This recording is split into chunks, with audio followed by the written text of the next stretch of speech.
Hello and welcome to North Country Matters. My name is Donna Seymour. I'm a member of the St. Lawrence County League of Women Voters, one of the civic partners for our show.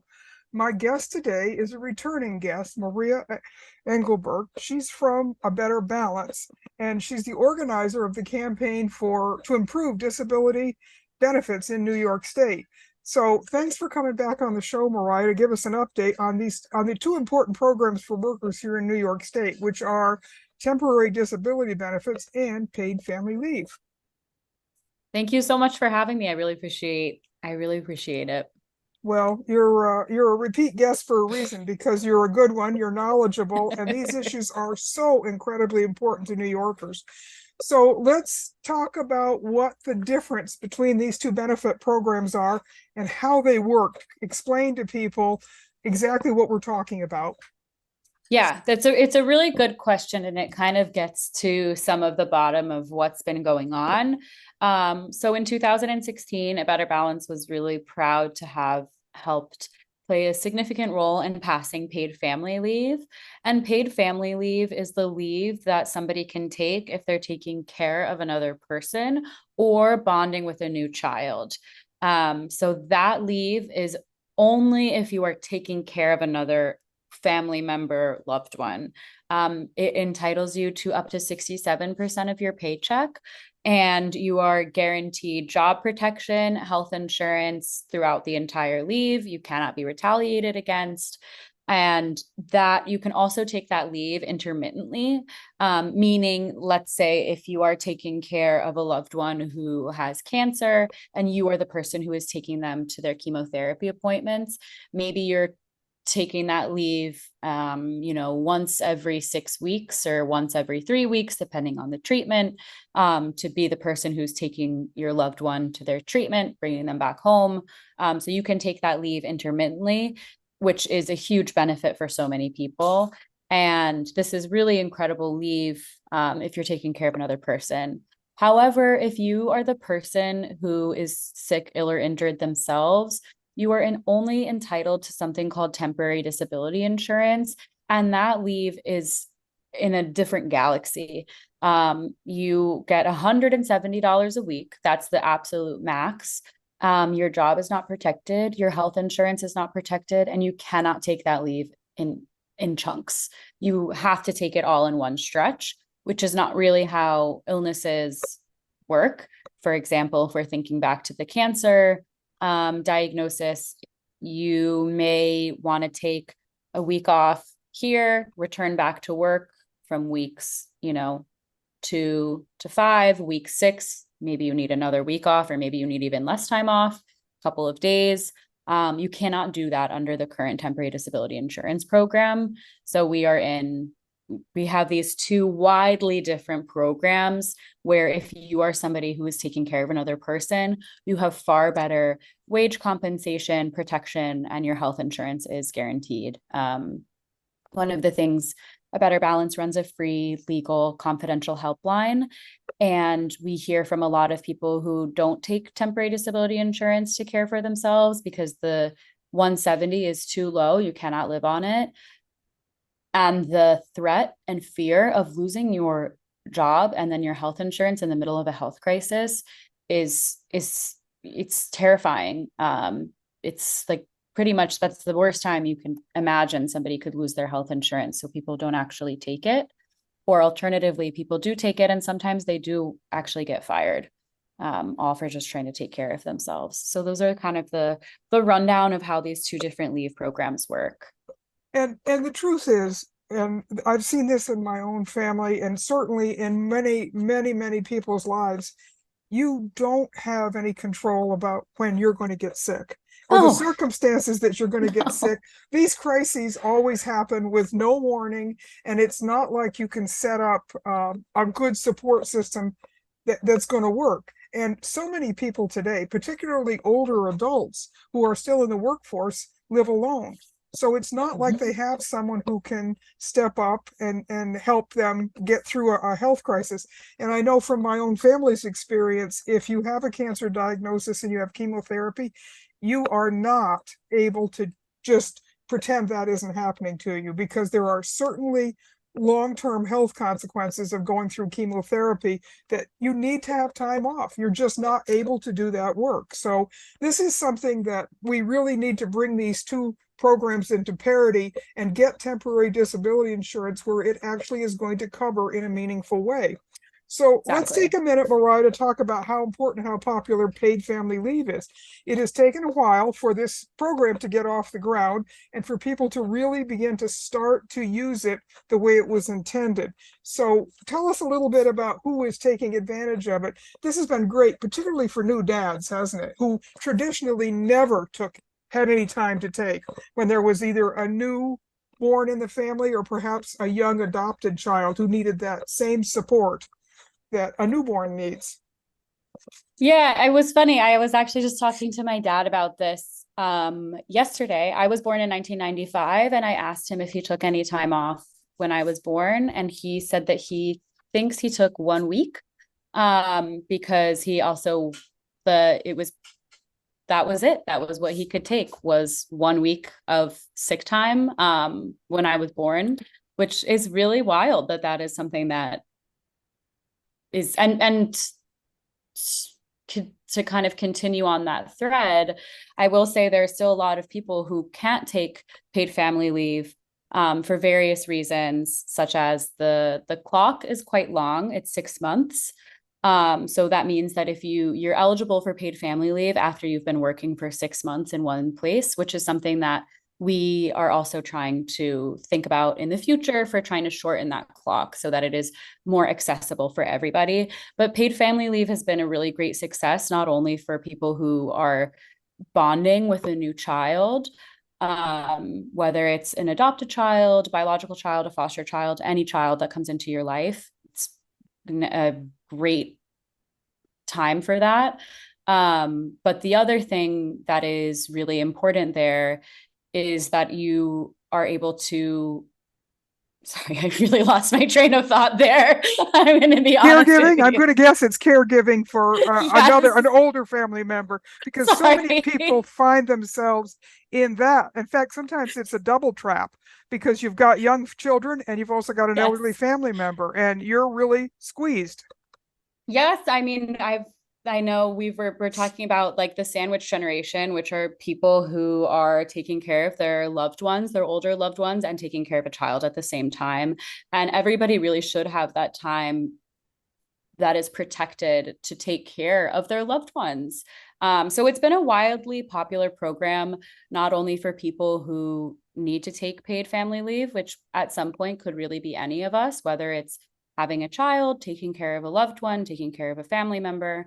But it's also proven to be very beneficial for businesses. So this is really like a win-win situation because we've seen time and time again that access to paid leave, both personal medical leave and family leave, is really important in the workplace for morale, retention, and then ultimately it helps cut down on turnover costs, which is one of the most important things in keeping costs down in businesses. Turnover is very, very expensive. Training new people is very, very expensive, and having access to a real paid leave program helps reduce turnover, ultimately helping make sure that people are able to keep costs down. And it really is like a win-win for everybody who's taking it.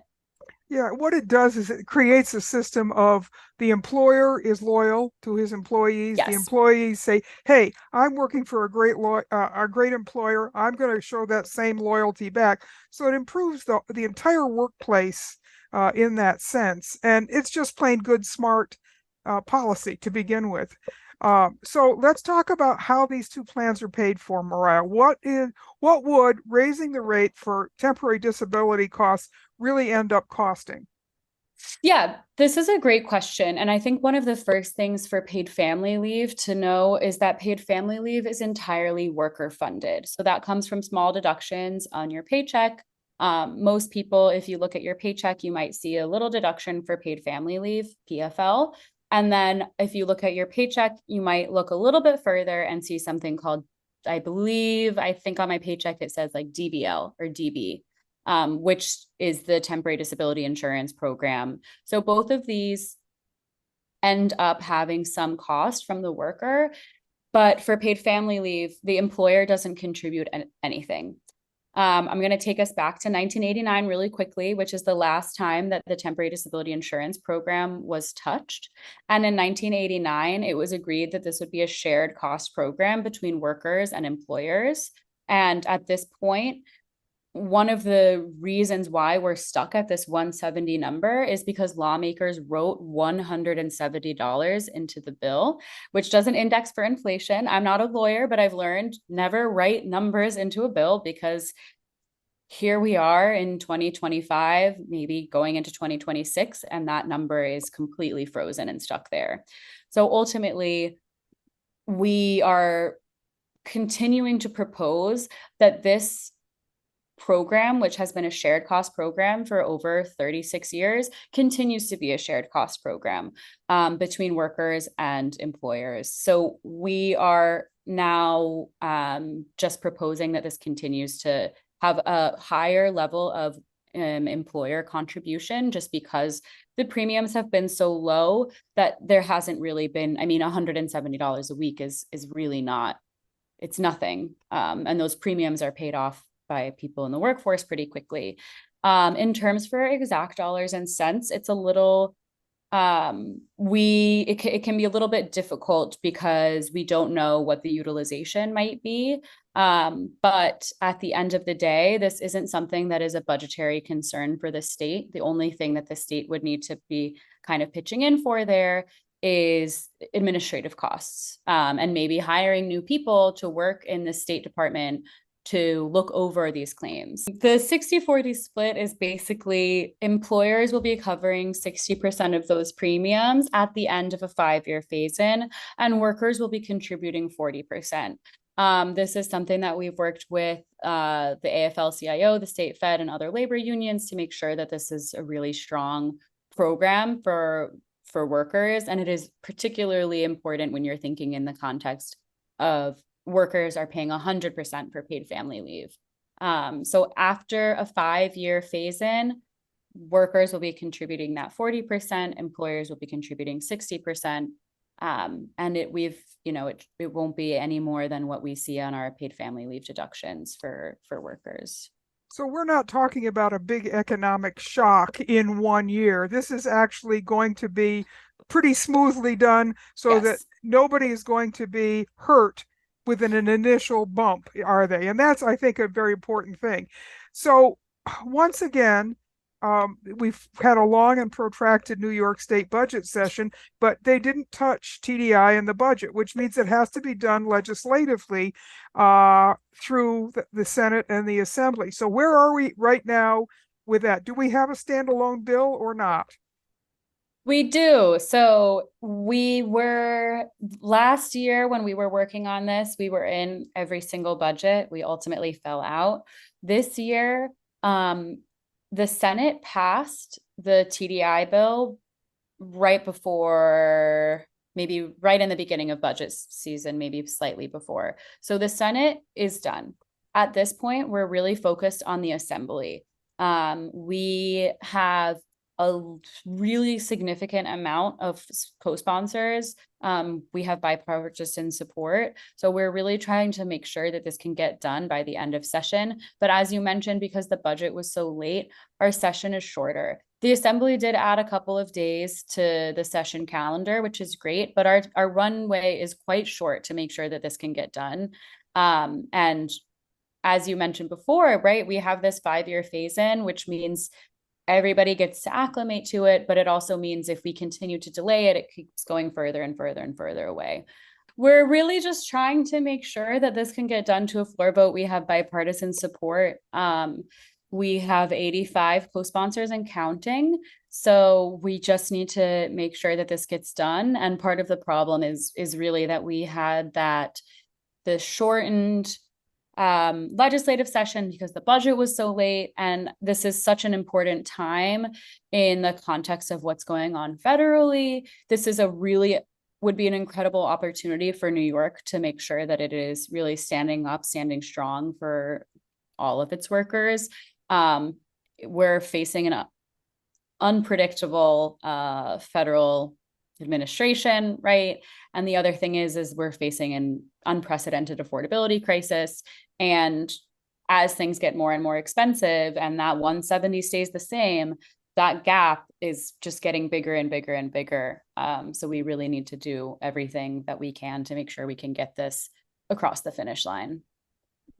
Yes, and as you mentioned, the way the social safety net, the federal net safety net is being shredded by Washington.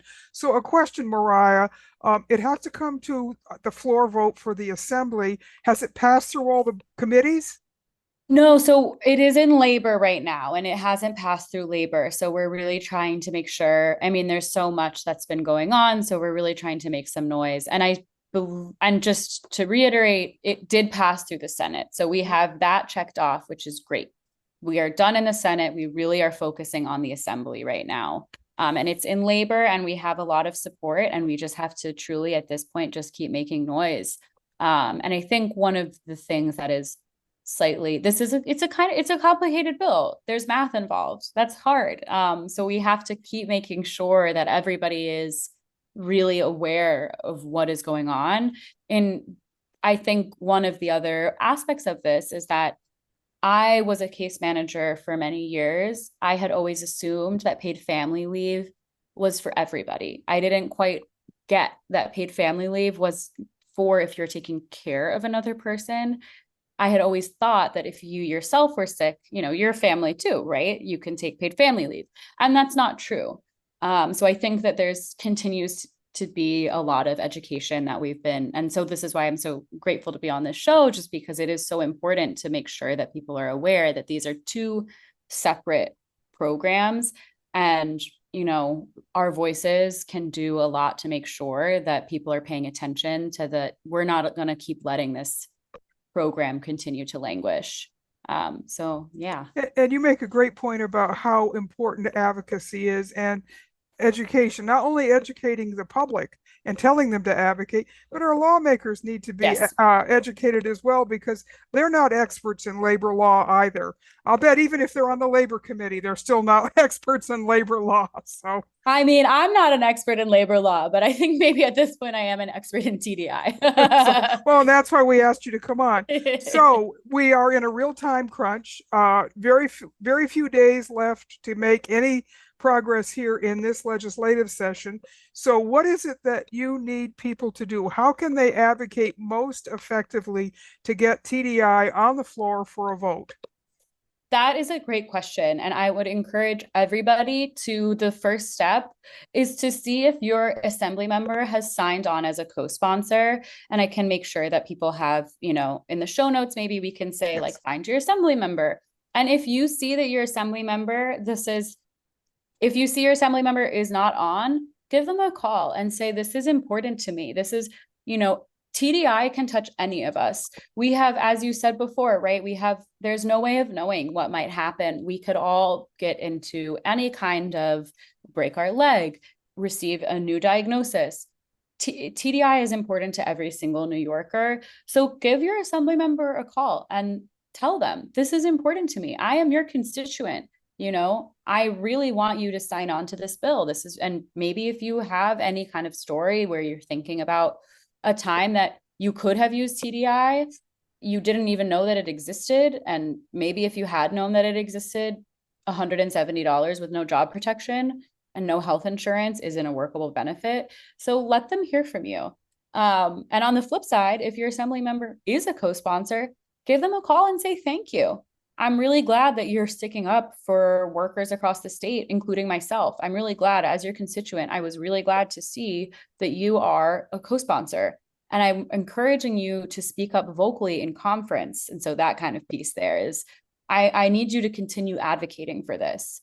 And then on the other end, we're always happy to give the Speaker of the New York Assembly a call and say, listen, you represent all New Yorkers here. You're the Speaker of the Assembly. And I really, really, really want to see this happen. New Yorkers can't wait. And we also have an email toolkit, and I can send that. And we can maybe include that in the show notes. But most importantly is just to let your assembly members and let your lawmakers know that this is something you want to see happen. It's not want. We need this. All New Yorkers need this, and New York workers deserve this. We all deserve a paid leave program that we can rely on. And so just feel free to make sure that your voice can get heard. Phone calls are great. And we also have an email toolkit that I will make sure that you have. Yes, and I will be sure to put all of that information in our show notes. The other question, of course, becomes up in the event that we have it in the Senate. If we get it passed in the Assembly and the two bills are comparable, then it will go to the governor's desk for signing. Has the governor indicated her support for this? Yeah. And so the bills are actually same as bills, which kind of is even better, right? It takes another step out of that. They don't have to go through, they're both the same. We don't have to go through and see like what's different here, which is a great step for everybody. And I will say that the governor had put this in her budget last year. It was in her executive budget last year. So we can, we've heard that this is something that she's passionate about and that she cares about, given that it was in the executive budget last year. And this is something that she was helped really kind of raise the profile on TDI last year. So we are kind of really expecting that once this passes in the Assembly, speaking positively, that she will go ahead and sign this.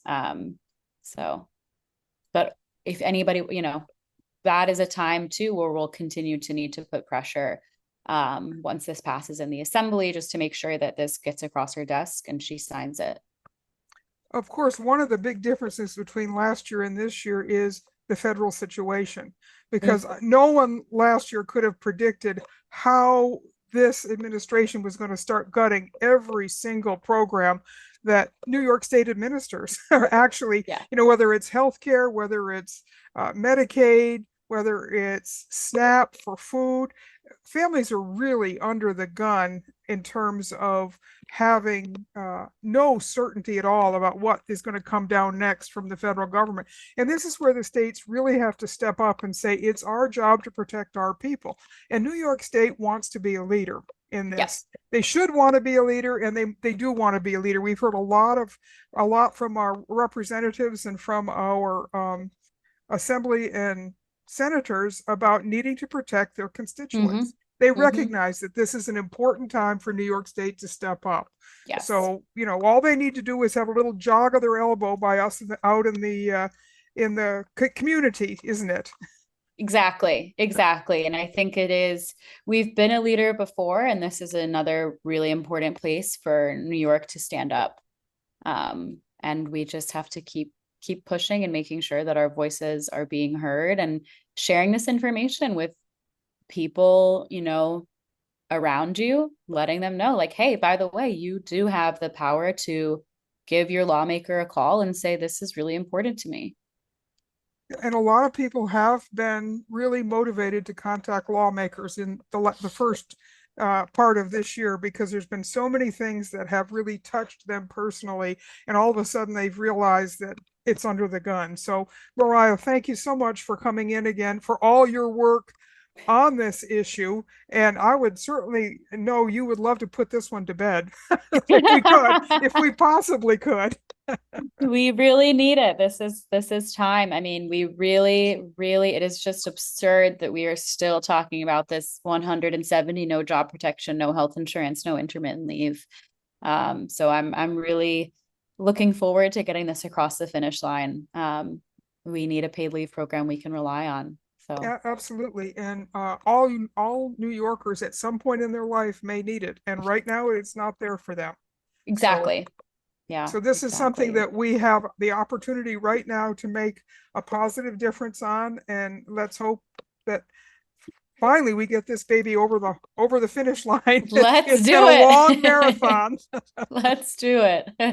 All right. Thanks again, Moriah, for coming in. I hope the next time you come back, it'll be for something else, and it'll be good news instead of, oh my gosh, we got to go back and fight this fight again.